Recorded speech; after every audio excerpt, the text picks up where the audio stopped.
수요예배 나오신 여러분을 주님 이름으로 환영하고 축복합니다. 지난주 수요일이었죠. 지난 수요일에 우리는 니고데모를 통해서 믿음은 곧 우리의 삶의 변화를 일으킨다라는 사실을 함께 나누었었습니다. 사람들의 시선이 두려워서 밤에 주님을 찾아왔던 니고데모는 예수님의 말씀처럼 믿음을 통해서 하나님의 나라를 보게 되고 또 믿음을 통해서 하나님의 나라에 참여하게 되었습니다. 그래서 모든 사람들이 예수님의 그 십자가 죽음 앞에서 도망쳤을 때 이 니고데모만큼은 그 예수님의 십자가 앞으로 자신이 가지고 있는 그 예물을 가지고 나오게 되었죠. 이처럼 믿음은 우리의 삶의 변화를 불러옵니다. 오늘 이 시간에는 믿음과 관련해서 또 다른 제목으로 함께 은혜를 나누려고 합니다. 성경을 보다 보면 한 가지의 중심의 주제를 가지고 그 핵심을 설명하는 여러 가지 말씀들이 있습니다. 예를 들어서 고린도전서 13장은 사랑에 대한 이야기를 하고 있죠. 그래서 우리는 고린도전서 13장을 사랑장이라고 부릅니다. 그런가 하면 고린도전서 15장의 말씀을 보면 부활에 대한 이야기를 사도 바울이 쭉 합니다. 그래서 우리는 고린도전서 15장을 부활장이라고 하죠. 그런가 하면은 우리가 함께 본문으로 삼고 있는 히브리서 11장은 믿음의 주제를 가지고 말씀을 하고 있습니다. 그래서 믿음장이라고 우리는 이 히브리서를 부를 수 있을 것 같습니다.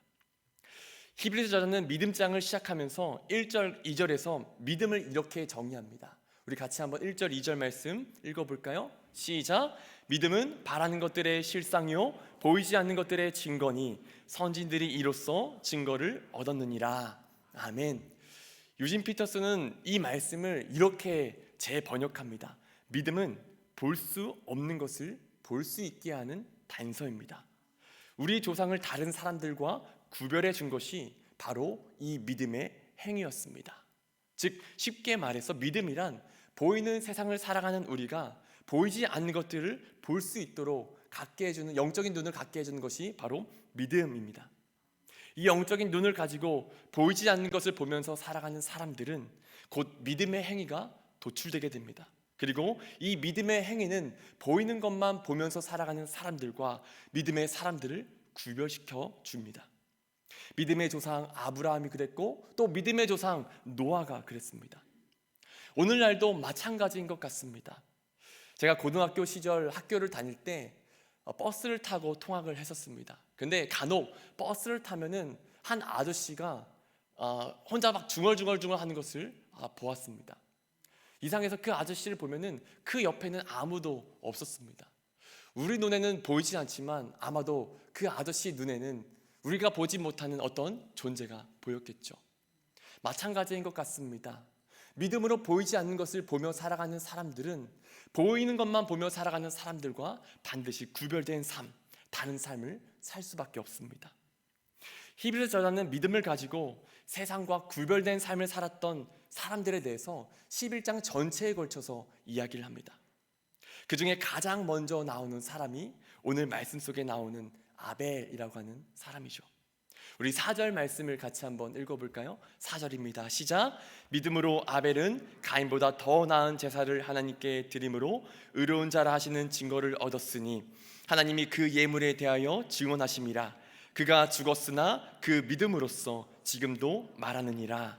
아멘. 우리가 이 말씀을 이해하기 위해서는 알아야 할 말씀의 배경이 있습니다. 바로 창세기 4장의 말씀이죠. 아담과 하와는 에덴 동산에서 쫓겨난 이후에 하나님께로부터 두 아들을 얻습니다. 바로 가인과 아벨이죠. 가인은 농사를 짓는 사람이었고 아벨은 양을 치는 사람이었습니다. 이들은 각자가 열심히 수고해서 일한 결과 첫 수확물을 하나님께 예물로 드려서 제사를 드리게 됩니다. 그런데 그 제사 가운데 하나님께서 누구의 제사만 받으십니까? 바로 아벨의 제사죠. 가인은 하나님께서 자신의 제사를 거절했다라는 그 마음에 분노합니다. 그리고 자신의 동생을 아무도 모르게 불러서 결국에는 살해하고 맙니다. 그리고 얼마 후에 하나님께서는 이 가인에게 물으십니다. 가인아, 너의 동생이 어디 있느냐? 이 질문에 가인이 뭐라고 답합니까? 너무나도 능청스럽게 그리고 반항심이 섞인 말투로 왜 저에게 물으십니까? 제가 제 동생을 지키는 자입니까? 라고 이야기합니다.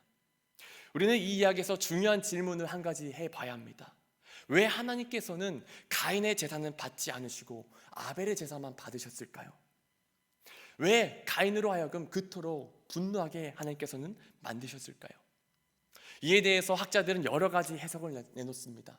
어떤 학자는 하나님께서는 농업보다는 유목민의 삶을 사는 것을 더 선호하신다라고 해석하기도 합니다. 그러나 성경을 통해서 볼 수 있듯이 하나님께서는 이스라엘 백성들을 광야에서 떠도는 유목민으로 평생을 살지 않도록 하셨습니다. 이스라엘 백성들을 광야에서 가나안 땅으로 들어가게 하시고 가나안 땅에 정착해서 그곳에서 농사를 짓도록 하나님께서 하십니다. 즉 이것을 놓고 볼 때 이 견해는 조금 받아들이기 어렵습니다. 그런가 하면 어떤 학자는 제사법을 가지고 이야기하면서 하나님께서는 곡식이 아닌 짐승을 잡아서 드리는 제사를 원하신다라고 이야기하기도 합니다. 예수님께서 유월절에 어린 양이 되셔서 우리를 위한 제물이 되셨던 것처럼 하나님께서는 곡식이 아니라 짐승을 잡아서 제사를 드리기 원하신다는 것이죠. 그런데 이것도 오류가 있는 것이 레위기의 말씀을 보면은 소제라는 것이 있습니다. 이 소제가 무엇입니까? 밀이나 보리 같은 것을 곱게 갈아서 불에 태워서 드리는 제사가 바로 이 소제입니다. 즉 하나님께서는 곡식의 그 제사도 받으신다는 것이죠. 그러면 하나님께서는 어떠한 제사를 원하실까요? 오늘 히브리 저자는 이 사건을 놓고서 이렇게 해석을 합니다. 아벨은 믿음으로 하나님께 제사를 드렸고 가인은 그렇지 못했다. 그런데 중요한 것, 정말 재미있는 것이 정작 창세기 4장의 말씀만 놓고 보면 아벨은 히브리서 저자가 말하는 것처럼 믿음으로 제사를 드렸다라고 이야기하지 않는다는 사실입니다. 그럼에도 불구하고 히브리서 저자는 왜 아벨이 믿음으로 제사를 드렸다라고 해석하고 있을까요? 대체 히브리서 저자가 생각하는 믿음이라는 것은 무엇일까요? 우리는 이것을 한번 진지하게 생각해 봤으면 좋겠습니다. 우리 창세기 4장 4절에서 5절 말씀인데요, 우리 같이 한번 읽어볼까요? 시작. 아벨은 자기도 양의 첫 새끼와 그 기름으로 드렸더니 여호와께서 아벨과 그의 제물은 받으셨으나 가인과 그의 제물은 받지 아니하신지라. 변화님, 아멘. 여러분, 여기에서 우리는 중요한 한 가지 사실을 발견할 수 있습니다. 죄송한데 우리 창세기 4장 4절 5절 말씀 다시 한번 보여주시겠어요? 이 말씀을 보시면은 하나님께서 아벨과 가인의 제사를 놓으시고 제사를 드리는 주체와 그의 제물을 분리하시는 것을 볼 수 있습니다. 아벨과 아벨의 제물을 받으셨으나 가인과 가인의 제물은 받지 않으셨다.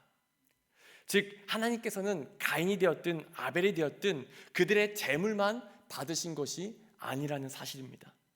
하나님께서는 그들의 제물에 앞서서 아벨이라고 하는 한 사람을 받으셨습니다. 그리고 더 나아가서 가인의 제물만 받지 않으신 것이 아니라 가인이라고 하는 그 한 사람을 받지 않으셨습니다. 그러니까 이들이 어떠한 제물로 어떠한 방법으로 제사를 드렸느냐보다 더 중요한 것이 있다는 거예요. 이 사람들이 어떠한 사람이었는가, 이것이 더 중요하다는 것이죠. 하나님께서 보실 때 아벨은 하나님께서 받으시기에 합당하신 사람이었고 가인은 그렇지 못했습니다.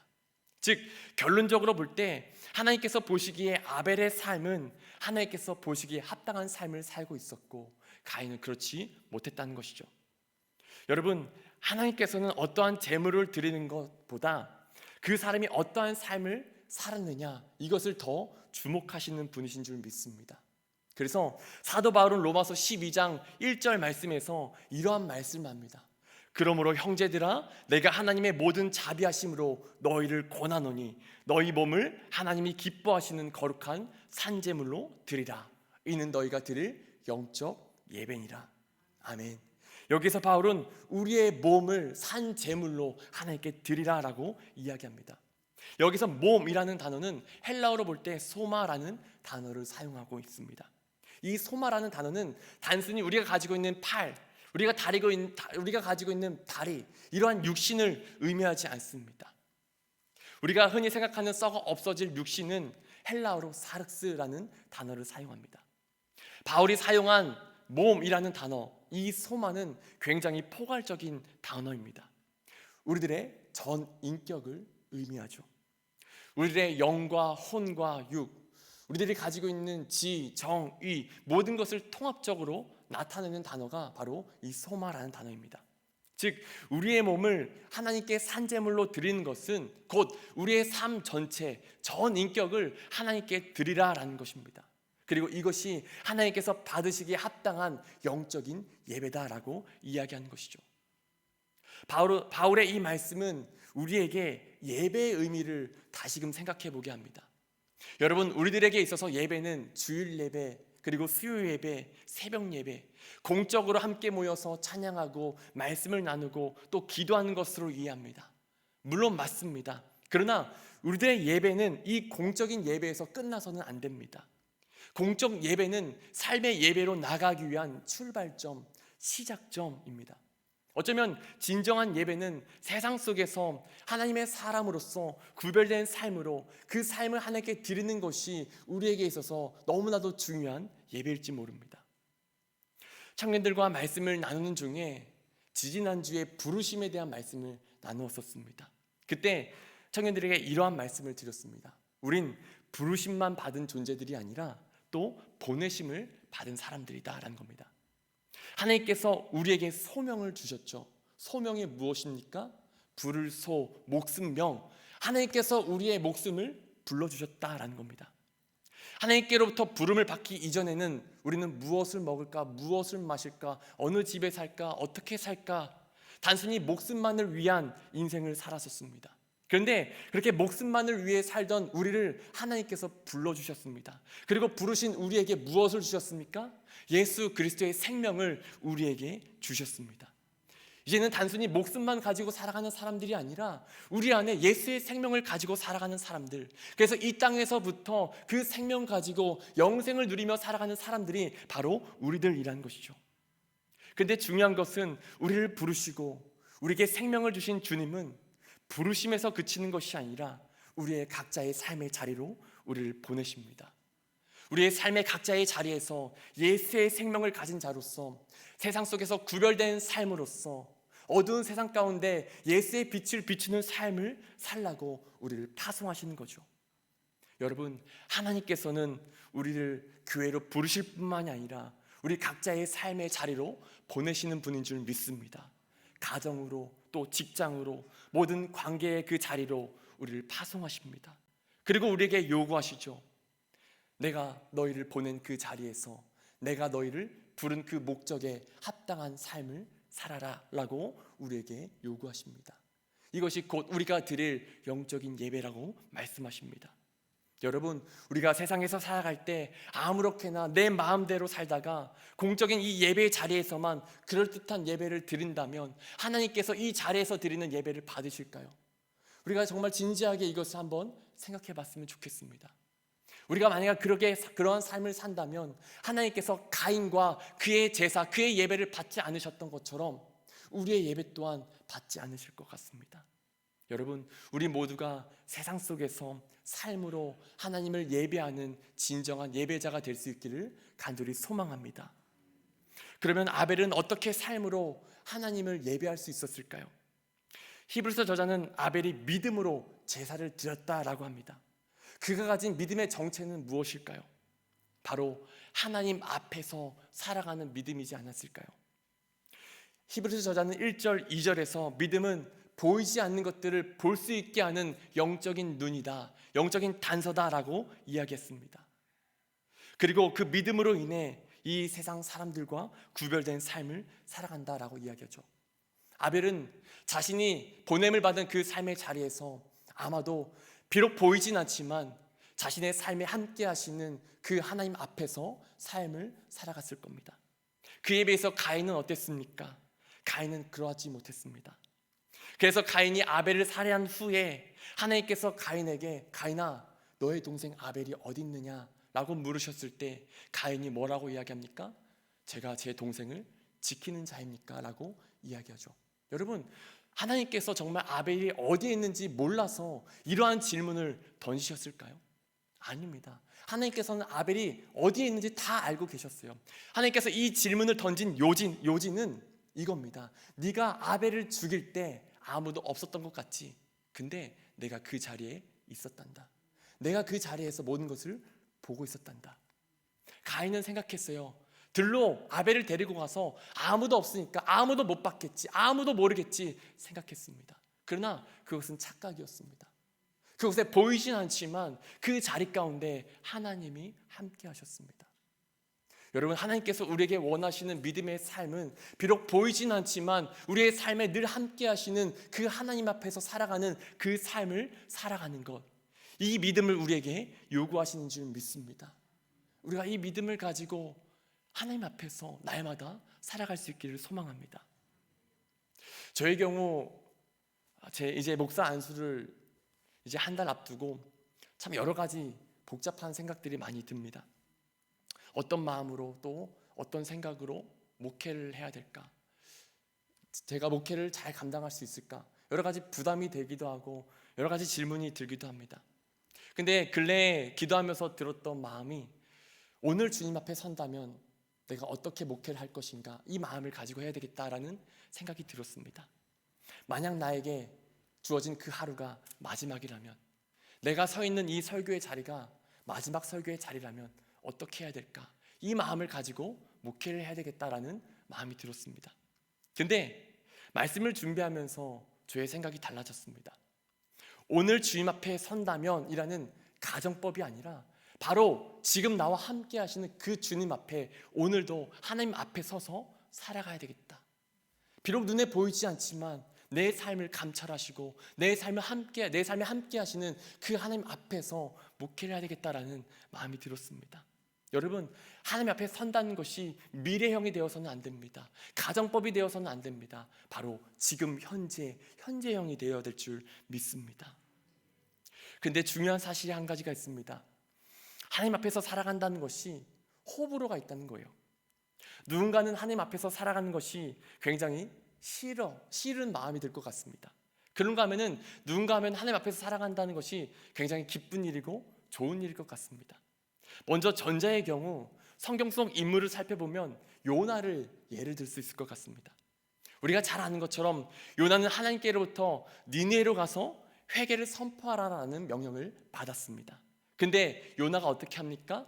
그 하나님의 명령을 거절하고 배를 타고 다시스로 가려고 하죠. 근데 여러분, 다시스가 어디인지 아시나요? 다시스는 오늘날로 스페인이라고 합니다. 이 스페인은 당시 세계관 아래에서 아마 땅끝으로 알려져 있던 곳이었습니다. 왜 요나가 땅끝으로 가려고 했을까요? 그는 생각했습니다. 하나님께서는 성전 안에만 머무시는 분, 팔레스타인, 이스라엘 안에만 머무시는 분이시지, 내가 땅끝으로 도망가면 하나님께서 나를 찾지 못하실 거야. 그는 하나님 앞에 서는 것이 너무나도 싫었습니다. 왜요? 하나님의 생각과 자신의 생각이 너무나도 달랐거든요. 내 마음대로 살지 못했거든요. 그래서 어떻게 해서든 하나님의 영향력이 끼치지 않는 곳으로 도망을 가고 싶었던 거예요. 그런가 하면은 반대로 하나님 앞에서 살아가는 것이 너무나도 즐겁고 너무나도 기뻤던 사람이 있습니다. 그 사람이 누구냐? 바로 다윗입니다. 엘리 제사장 때 이스라엘은 하나님의 언약궤를 빼앗기게 됩니다. 그리고 다윗은 왕이 된 후에 그 언약궤를 자신의 성으로 가져오고 싶은 간절한 소망이 생깁니다. 그리고 진짜로 그 언약궤를 자신의 성으로 가져옵니다. 자신의 성으로 들어오는 그 언약궤를 다윗이 보면서 어떻게 했습니까? 기뻐하면서 춤췄죠. 어떻게 춤췄습니까? 자신의 옷이 벗겨진지도 모른 채 너무나도 기쁨에 취해서 춤을 췄습니다. 그 모습을 보면서 그의 아내이자 사울의 딸이었던 미갈이 어떻게 이야기합니까? 방탕한 자가 염치 없이 자기 몸을 드러내는 것처럼 어떻게 한 나라의 왕이 신종의 계집종 앞에서 몸을 드러내십니까? 다윗을 조롱하고 비난합니다. 여러분, 그때 다윗이 뭐라고 고백하는지 아시나요? 사무엘하 6장 21절 말씀을 우리 같이 한번 보면 좋을 것 같습니다.